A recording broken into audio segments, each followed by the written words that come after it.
10 Scariest Unsolved Mysteries. Home invasions. A home invasion can be one of the most terrifying crimes a person can fall victim to, as home is a place where you are supposed to be safe. Having someone enter your sanctuary is a horrifying thought, and, once they are inside, there are many horrible things that could happen. It's such a terrifying crime that entire industries, like home security companies, are built off that fear. It's also one of the reasons laws like the Castle Doctrine are in place. It's so terrifying that this doctrine can sometimes allow you to kill someone if they enter your house without your permission. However, the good news is that the crime is pretty rare. 1. The Kennedy sister home invasion. There were a few leads in the days after police found two adult sisters brutally slain in their Heights area home 31 years ago. The house had been shot up a few weeks before, and neighbors had seen a man carrying a bundle and claiming to have broken up with one of the women. But there was no weapon, no indication of forced entry, no signs of a burglary, and for Houston police detectives trying to solve the deaths of Lilly Kennedy, 33, and Lilly Kennedy, 23, precious little else to go on. The case lay dormant for decades, interrupted by sporadic pleas for information from authorities, and the occasional news report bringing the slayings back into the public eye. But on Wednesday, police arrested the man they believe killed the two women, 57-year-old Edmund Beauregard Deegan, of Lock Lane in West Houston. He has been charged with capital murder, and is being held without bail. The killings of the two women took place as Houston, like many other cities around the nation, was wrestling with a spike in homicides, and set against the backdrop of a series of serial killings, said Jack Douglas, and then the police beat reporter for the Houston Post. The neighbors were terrified, said Douglas, who now works as senior investigative producer for CBS News in Dallas. And you could tell detectives on the case were frustrated. Every hour, day, and week goes by makes it harder to solve them. The savagery of the slayings also stood out from others he reported during that time, he said. According to police, Lilly Kennedy had been shot in the back of the head, execution style. The killer had spent more time with Lilly, sexually assaulting and torturing her, detectives said at the time. The killer stuffed a rag down her throat and stabbed her neck at least 4 times, according to news reports from the time. The women's father, Jack Kennedy, found them both lying on the floor in the living room, Lilly in a blue blouse and slacks and her sister in a nightshirt. According to the Post, Lilly, a beautiful 33-year-old with a pageboy haircut and a wide smile, had worked as an interior decorator, specializing in stained glass decor. Friends and neighbors also told police she had dabbled in narcotics trafficking, and police found a small amount of drugs, including marijuana, pills, and cocaine paraphernalia, in the home after the killings. Her sister was unemployed at the time but had worked as a key punch operator, a kind of data processor. Lilly had moved into the home her sister rented on 606 East 12th Street, just days before she and her sister were killed, after a man in a pickup had shot at the home several times. But police were most fixated on someone neighbors reported seeing on the street the day of the slayings, a man walking along carrying a strange bundle. He'd said he had just broken up with his girlfriend. A year after her daughter's deaths, Rose C. Kennedy told reporters she hoped their killer would one day slip up and talk about the slaying. "I don't see how anybody can do that and keep living," she said at the time. On Friday, meanwhile, police answered some of the questions about what led them to suspect Deegan. Cold case investigators reviewed the case in 2009, running DNA they collected at the scene through a national database with DNA profiles from other crime scenes and from convicted offenders and people arrested. Those efforts didn't find any matches, but late last year, a tipster told them Deegan could have been involved in the slaying. Investigators found him living in River Oaks, in the small single-story brick dwelling he grew up in, and where his mother still lives. Police said Deegan told investigators he had worked in a wholesale used clothing business at the time of the slaying, and he knew Lilly Kennedy through a used clothing retail business she operated. He told them he had seen her about a week before the killings. Investigators requested a DNA sample, which he provided voluntarily, police said. When they ran the sample this time around, the DNA had a high probability of a match with evidence taken from the crime scene. Around the country, police have been using decades-old DNA to solve cases long believed cold. What is critical in solving many of these cases is police preserved all of the evidence that allowed DNA to be used, said Larry Carson, a professor of criminology at the University of Houston downtown. Court records show Deegan has been convicted on aggravated robbery charges as well as making a terroristic threat, and for assaulting a family member, as well as for drug possession. Prosecutors said a suspect in an unrelated case in Indiana tipped police to Deegan and the sisters' deaths. News of the arrest perturbed residents of the quiet block off West Hamer where Deegan lived, a block that once had been a vegetable farm, but now holds a mix of old ranch homes and towering new mansions. Reached at home, Deegan's relatives declined to comment. Anthony Osso, his attorney, could not be reached Friday evening. Police said they weren't sure how Deegan had earned his living over the last 3 decades, but that he'd told them he'd most recently worked as a construction worker. Neighbors said he'd sometimes done odd jobs for them. "I hope he didn't do it for his mom's sake," one resident said. 2. Wine and McClellan home invasions.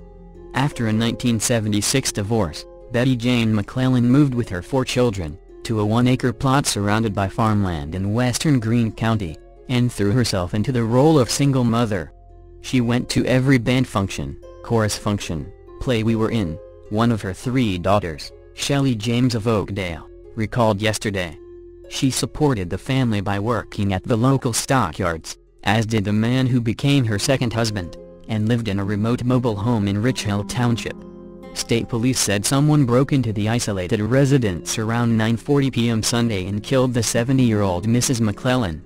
Her husband, Jacob McClellan, 67, was wounded in the home invasion. Police yesterday were seeking at least 2 suspects and a white Ford Econoline van, possibly a late 1980s model with windows in the side and rear doors.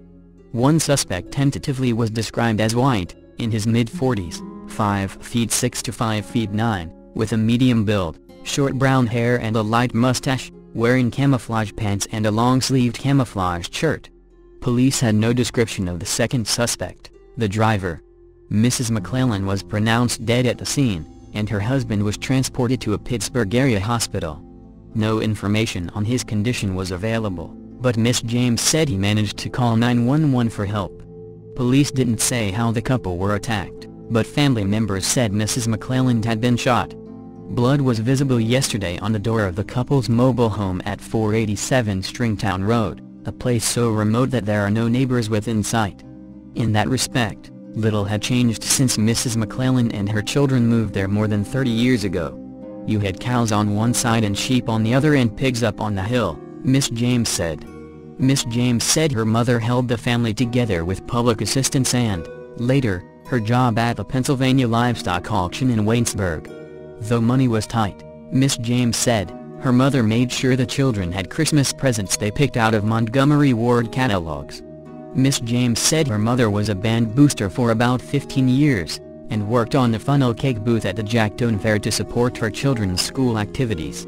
Patty Friend, whose family owns the stockyards, said Mrs. McClellan first worked in the restaurant, then the office, then returned to the restaurant as a manager, spending about 18 years at the stockyards overall.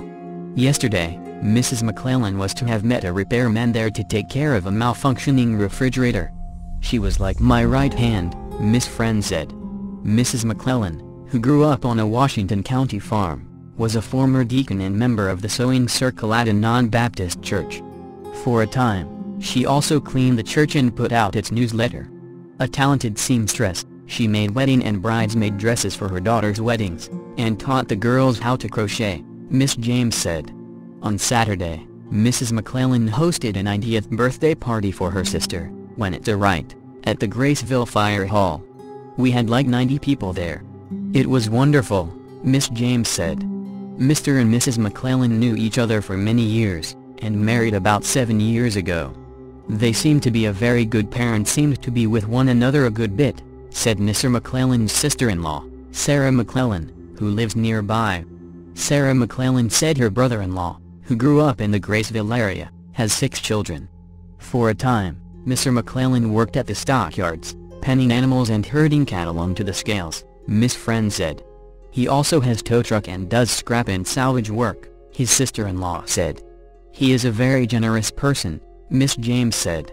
He has always worked hard for what little he has. 3. The Paul family massacre. It's been more than half a century since a family was brutally murdered, in their own home in a quiet Vancouver neighborhood, and today there are still far more questions than answers. Why was this family targeted? Who would savagely beat a young girl to death as she lay sleeping in her bed? David and Helen Pauls were both in their teens when their families emigrated from Russia to Canada. During their 16 years of marriage, they lived in Saskatchewan and Aldergrove, before buying a home in Vancouver in September of 1956. The couple and their 11-year-old daughter lived in a house in the 1000 block of E. 53rd Avenue. The family seemed to live a fairly ordinary life. David worked in the warehouse of the downtown Woodward store, and Helen worked evenings at the Home Fancy Sausage Shop on East Hastings Street. Little Dorothy was in grade 6 at Walter Moberly School, where her fellow students described her as quiet. In today's world of crime scene investigation, with modern tools like DNA testing, this crime might well have been easily solved. But in 1958, it was a very different situation. What investigators know for sure is that 3 people were murdered, during the evening of June 10 to the early morning hours of June 11. It was about 11:30 p.m. on the 10th when 53-year-old David Pauls left his residence to pick up his wife at the bus stop after she finished work. He was surprised by an attacker just outside the rear basement door, who shot him in the head, and then used David's keys to enter the house. Mr. Pauls was seriously injured, but not fatally wounded. Little Dorothy Pauls was asleep in her upstairs bedroom, when the suspect entered her room, bludgeoned her, and ended her young life. Back downstairs, the killer dragged Mr. Pauls into the basement, beat him and shot him twice in the head, killing him.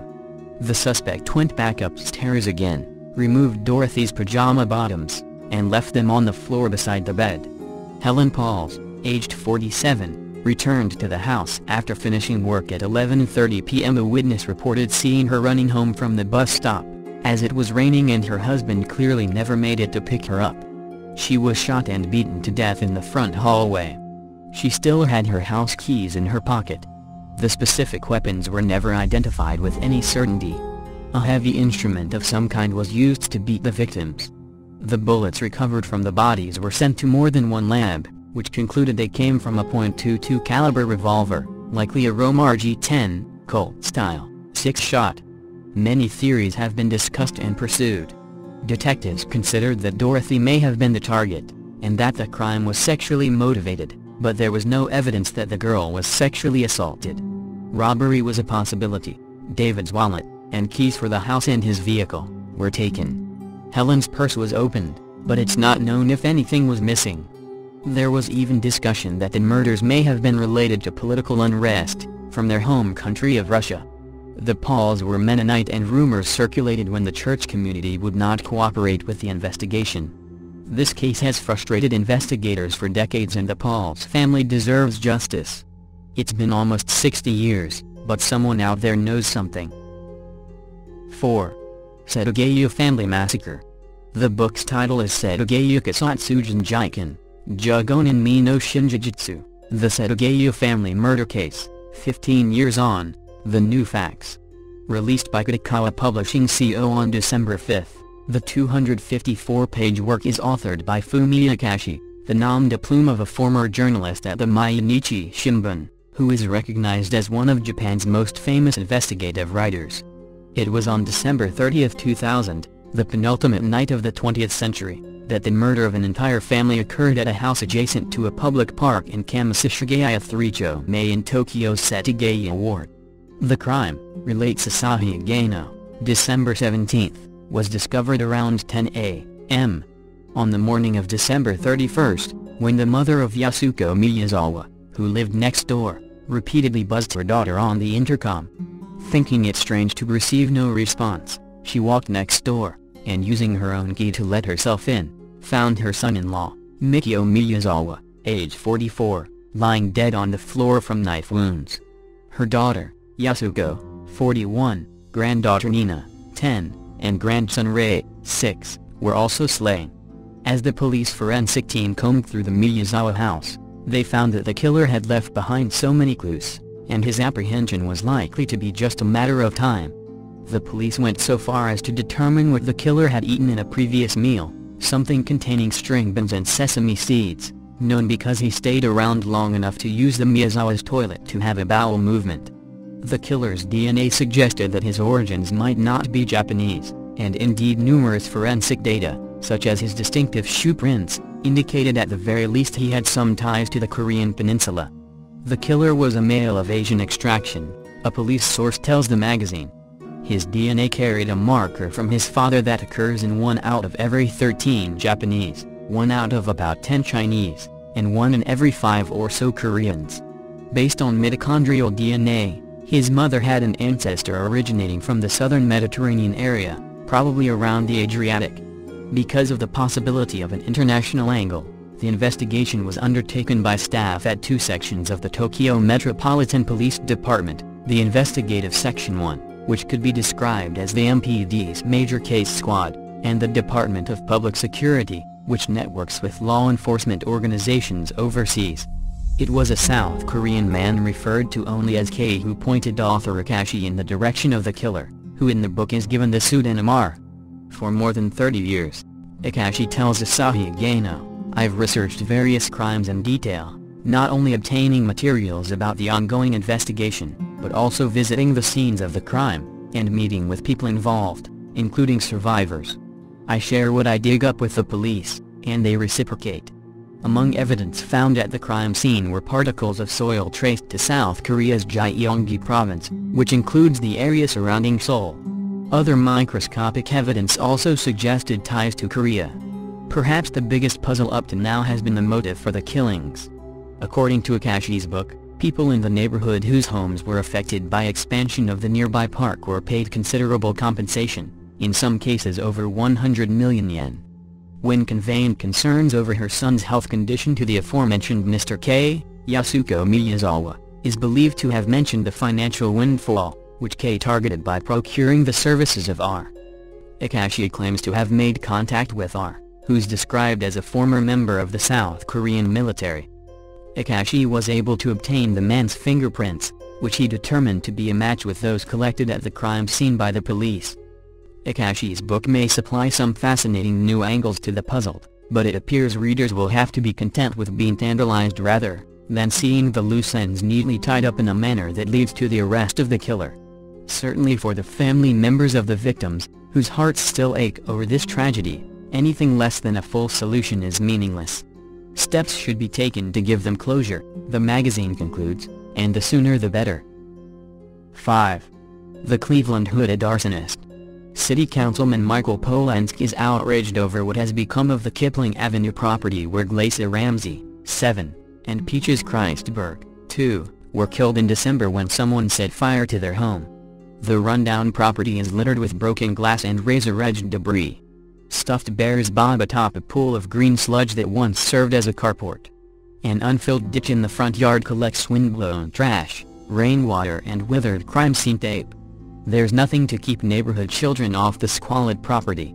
This property is not only an absolute eyesore, but a safety hazard too, Polensky said.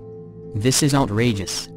The Ward 8 councilman said he has hit a wall in asking the city's building and safety officials for help. They say it's a crime scene and that's why they can't do anything about it, Polensky said, adding that if crime scene integrity was of any importance, the city should fence in the property. That, at least, would keep kids out, he said.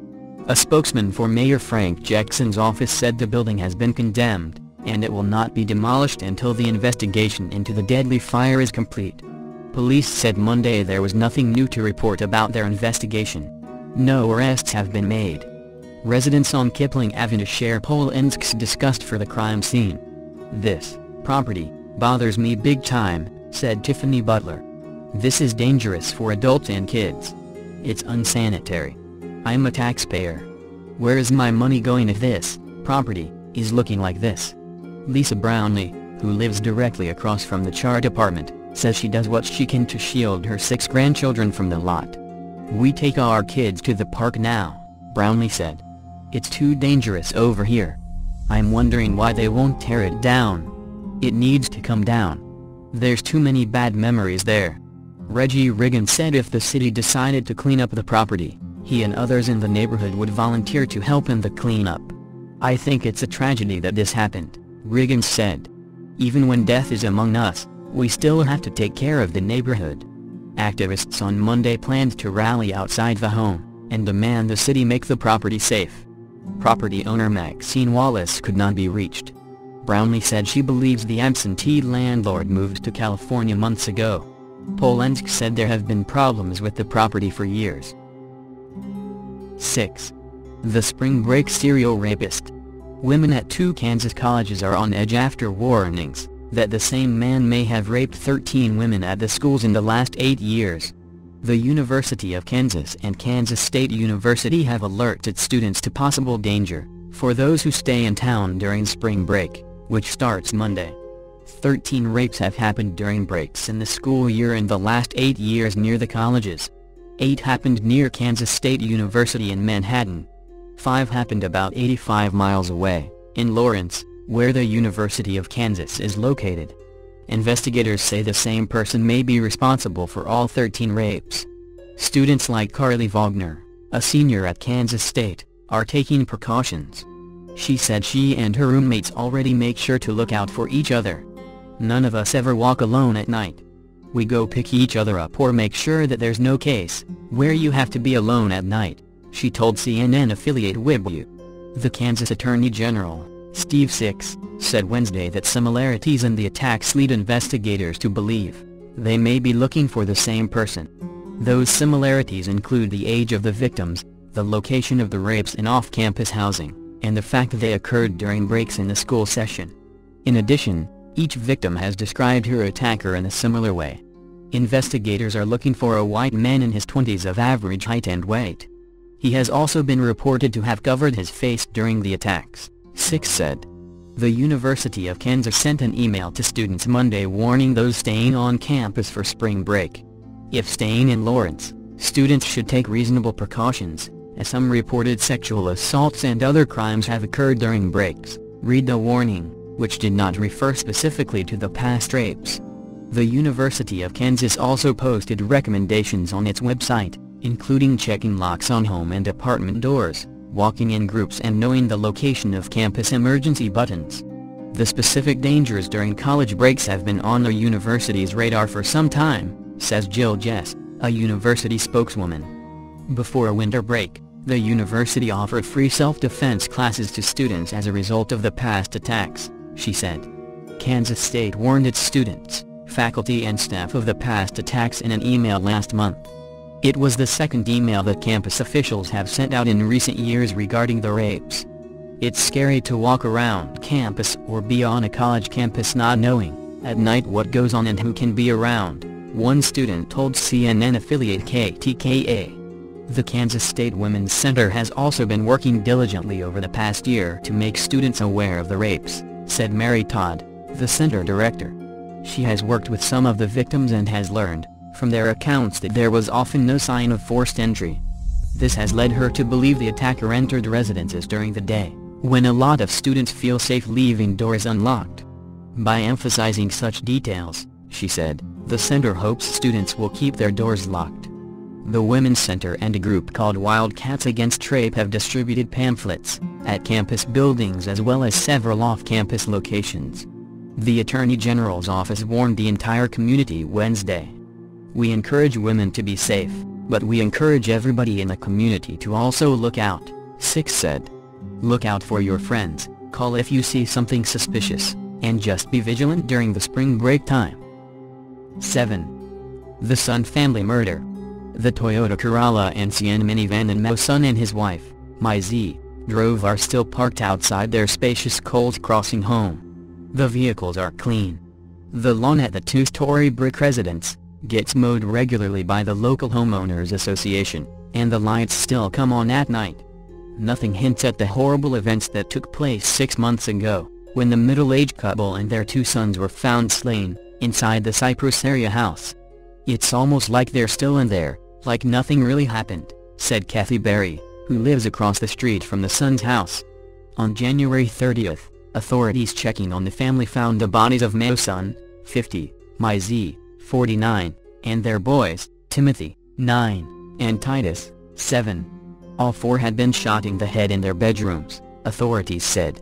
The slayings, which authorities described as baffling, shook the neighborhood.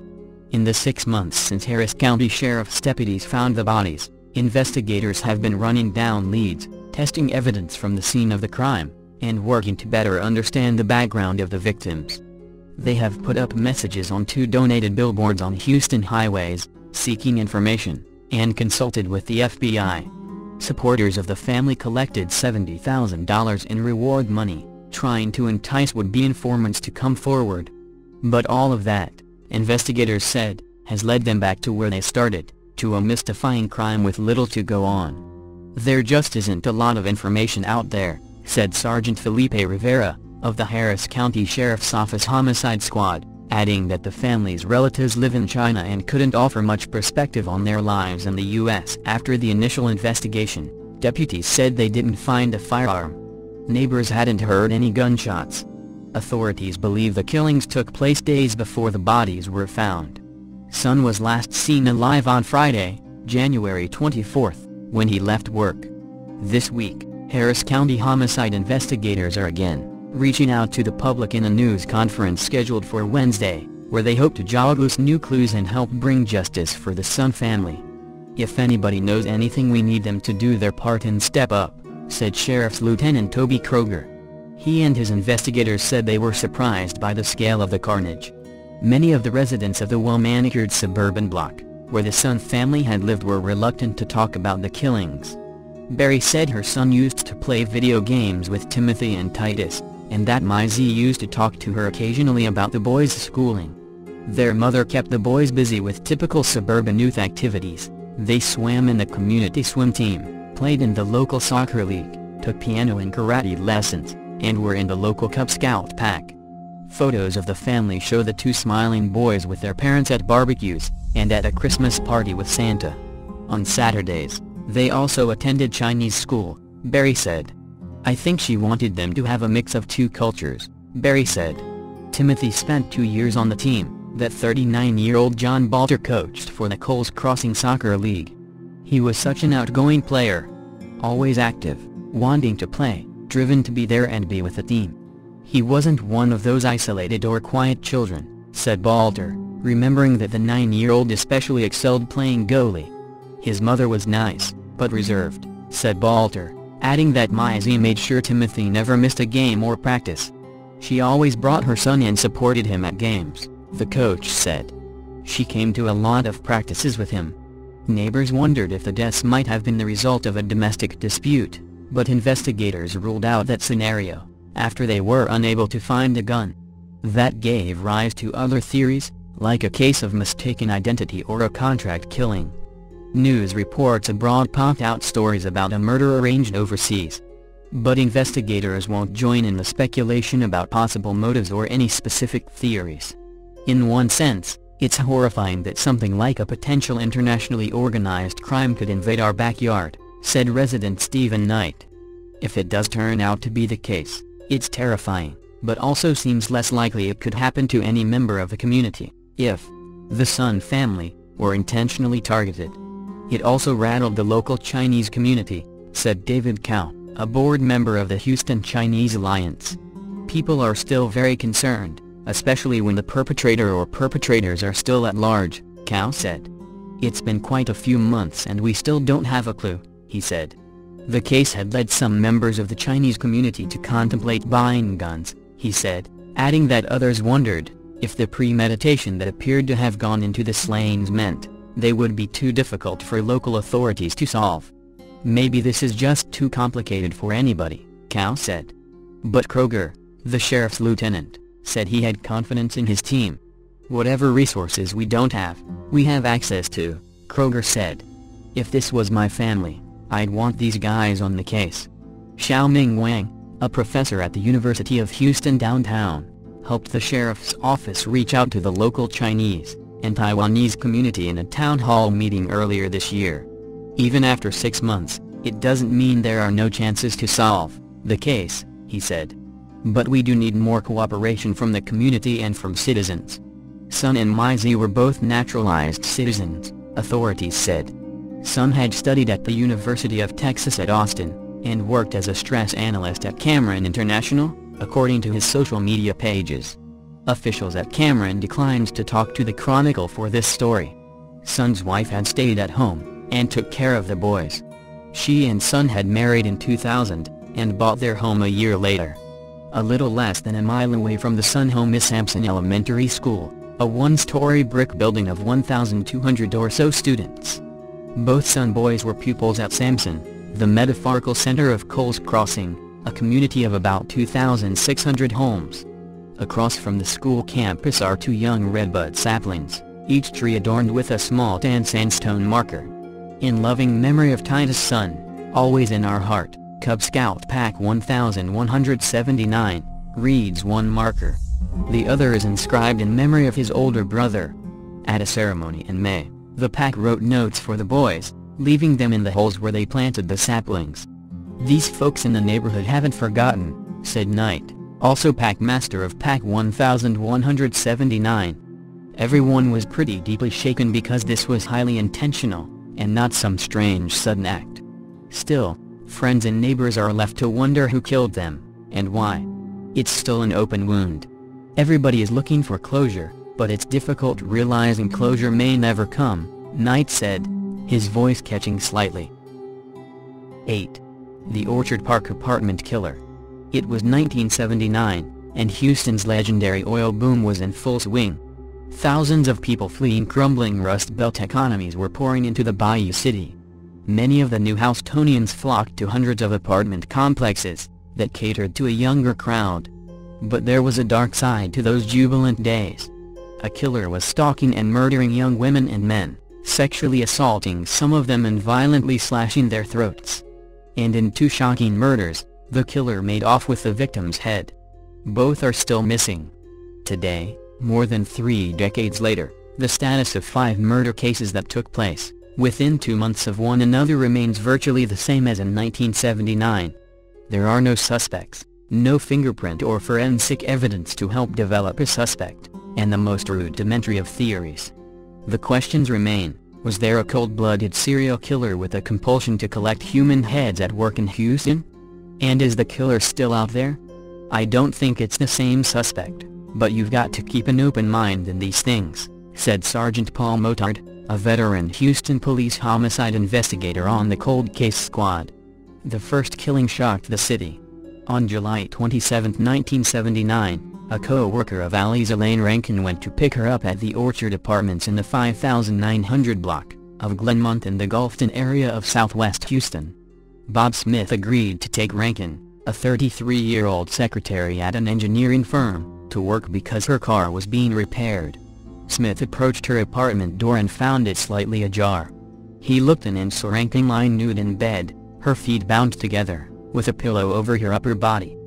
When he removed the pillow, he saw that Rankin's head had been removed.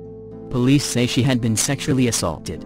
A trail of blood tracked from the side of the bed, where the killer set down her head, out the apartment door and down to the parking lot, where police believed he placed it in a car. Rankin's head has never been found, although an extensive search was made.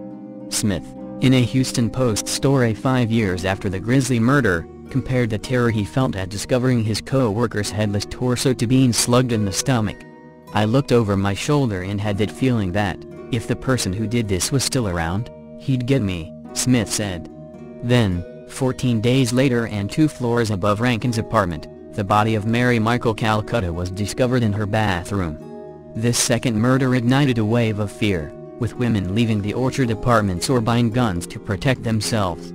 Calcutta, a 27-year-old Pittsburgh native, was stabbed dozens of times as she put up a determined fight with her killer. She, too, had been sexually assaulted. Police said Mary Calcutta died harder than any murdered woman I ever worked. She fought her killer from the front door, until she couldn't fight him anymore, recalled Jim Binford, a retired HPD homicide investigator. He stabbed her with such force that it went all the way through her, and it bent the blade. Binford and Motard believe the same man killed both young women. Investigators found butcher knives at both apartments.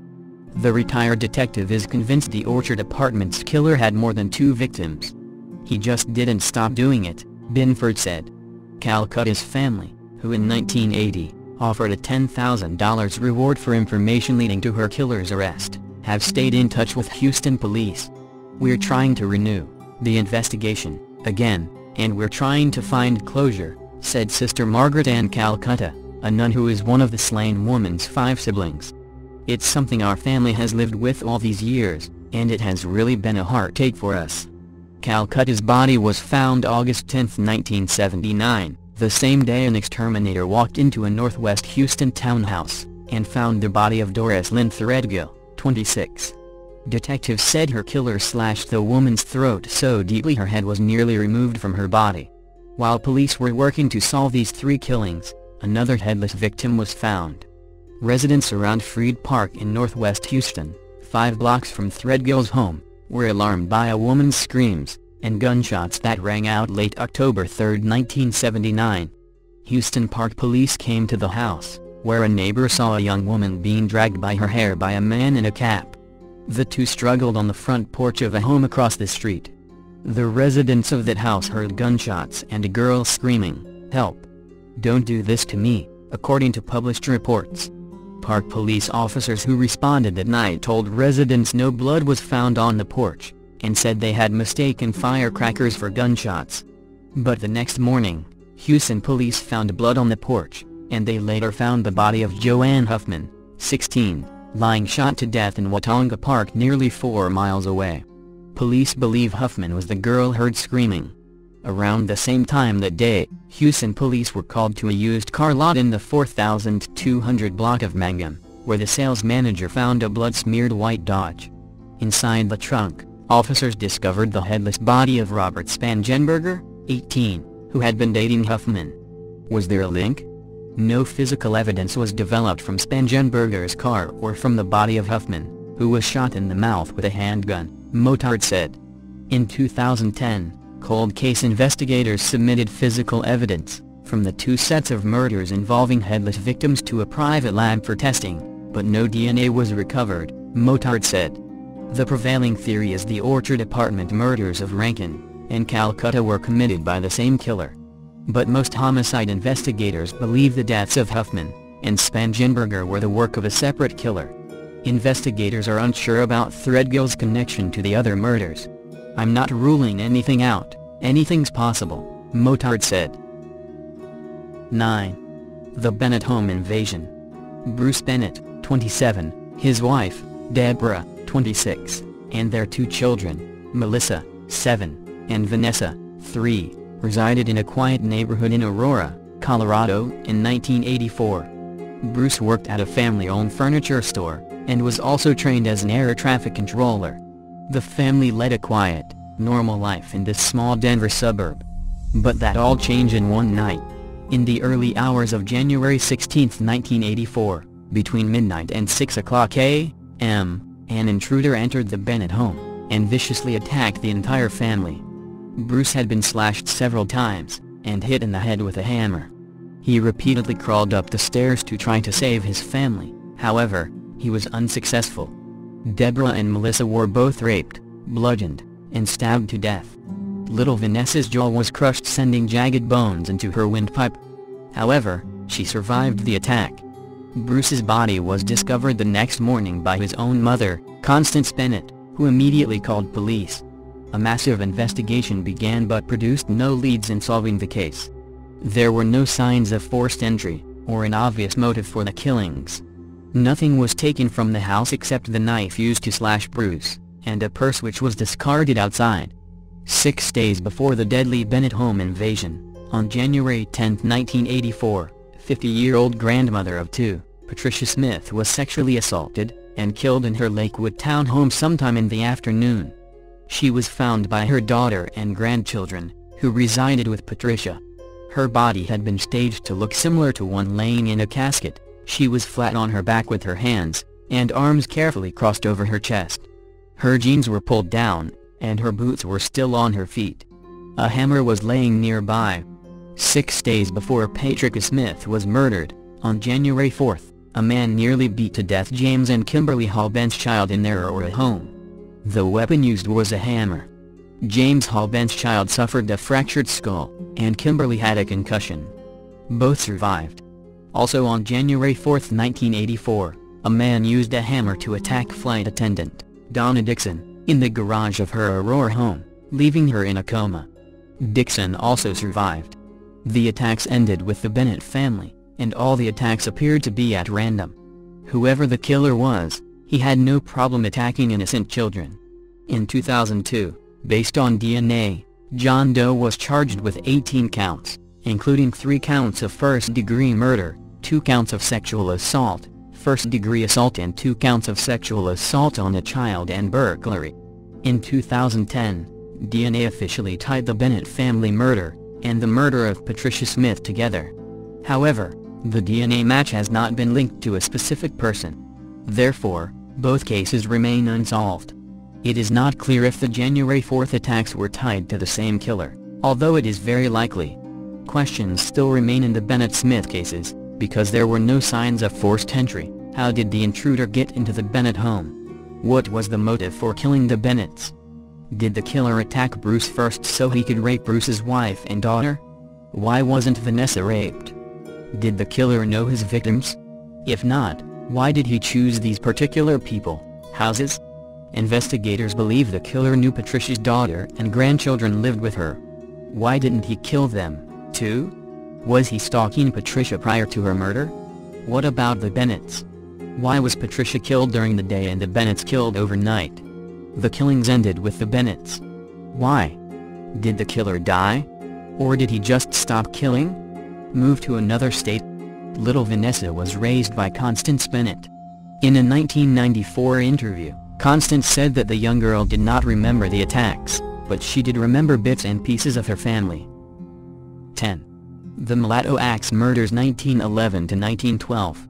Around the same time that the city of Atlanta was dealing with the slayings of at least 20 young African American and mixed-race women, CR posts on the Atlanta Ripper, Louisiana and Texas were dealing with murders of another kind. Once again, the victims were African American and of mixed race, and once again, the murders received little newspaper coverage, and as the years have gone by, few people remember these bloody cases. Between January 1911 and April 1912, an unidentified killer, or killers, slaughtered 49 people in Louisiana and Texas, leaving the police baffled. In each case, the murder weapon was an axe, which was not uncommon at the time. In those days, an axe was often used, especially in cases of domestic murder. Nearly every family had one, since wood had to be split for cooking and heating, and it often became a weapon of convenience. But while there were axe murders all over the country, this string of murders was different.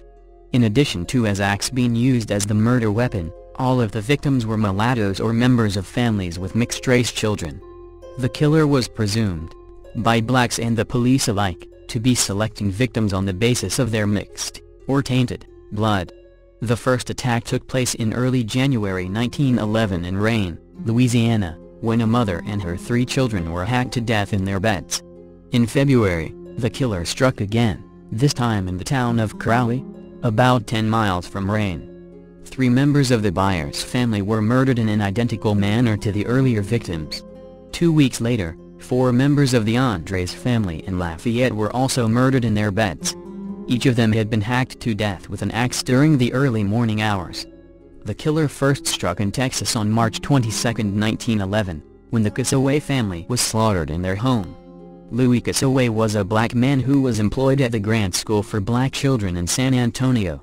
The bodies of Cassaway, his wife, and 3 children were found in their home on Olive Street, after Louis failed to come into work that day. A friend stopped by to check on him, discovered the bloody scene and called the police. In the front room of their small house, Cassaway was lying on a daybed with his daughter, Louise, who was 6 years old.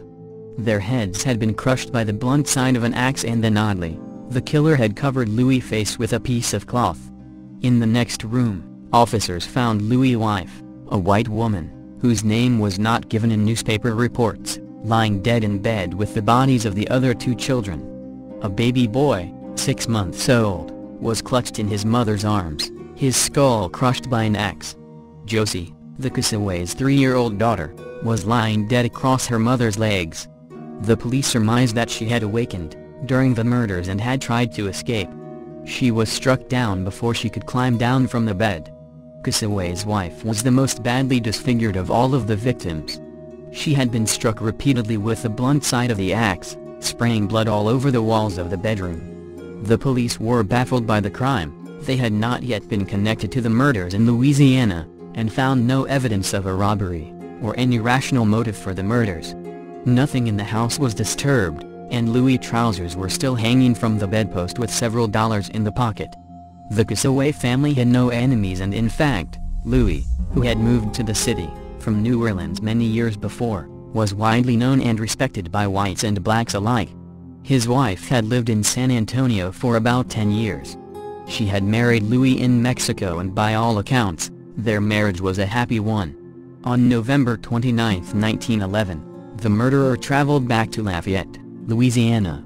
6 members of the Norbert Randall family were slain in their beds, each killed with the blunt side of an axe, shattering their skulls.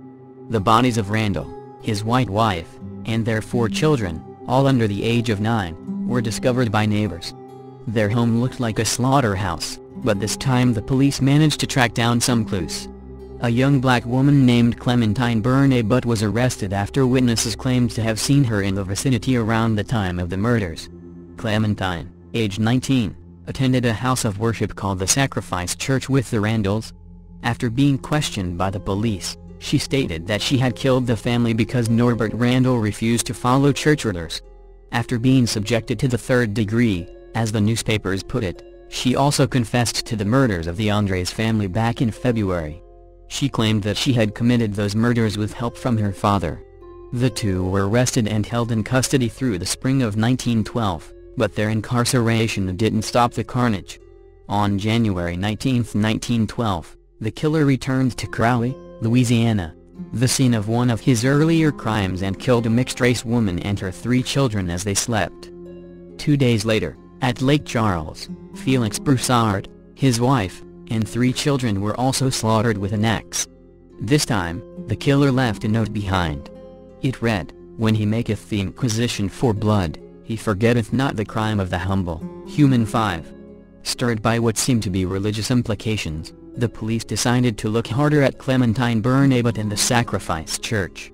Informants reported links between the church and certain voodoo cults in New Orleans, but try as they might, the police could find no evidence against anyone in the church.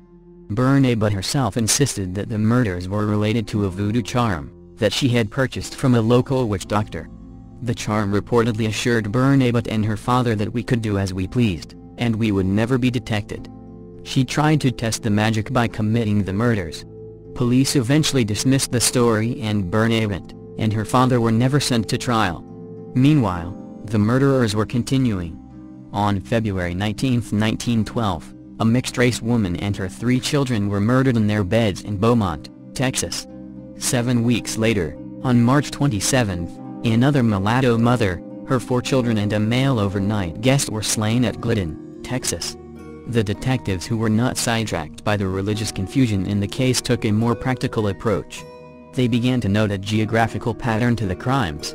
Since November 1911, the killer, or killers, had been striking at stops along the Southern Pacific Railroad line. This made it simple for the axe murderer to anonymously travel from town to town, always out of sight and one step of the authorities. In those days, it was fairly easy to hop a freight train.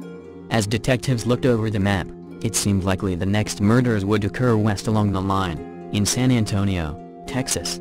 And they were right, but there was nothing they could do to prevent it. During the early morning hours of April 12, 1912, 5 members of the William Burton family were killed in their beds in San Antonio. 2 nights later, the axeman claimed the lives of 3 more mixed-race people at Hempstead, Texas, and then vanished. Nothing was heard from him for the next 4 months. As the quiet nights dragged on, black residents of Louisiana and East Texas felt no relief from their fear of the mysterious killer. Blacks began arming themselves and even went as far as to post guards around their homes and neighborhoods. People were naturally filled with panic, despite the number of church and public meetings that were held to try and allay their fears. Fear even led to the deaths of 2 men in Victoria, Texas, shortly after the Burton murders. A young man named Ernest Smothers was guarding his family home, when a friend stopped by to check on them. Terrified when he heard someone trying to open the front door, Smothers opened fire and shot his friend dead on the porch. The shot startled the neighborhood, and a neighbor, Max Warren, rushed over to see what was going on. When he saw the dead man, he became scared and hurried back toward his own house. As he was running, someone shouted, "There goes the axeman." Another neighbor shot Warren dead in his tracks. Arrests were made all over the region, and every man who had used an axe as a murder weapon was suspected of being the traveling killer who had slain so many families.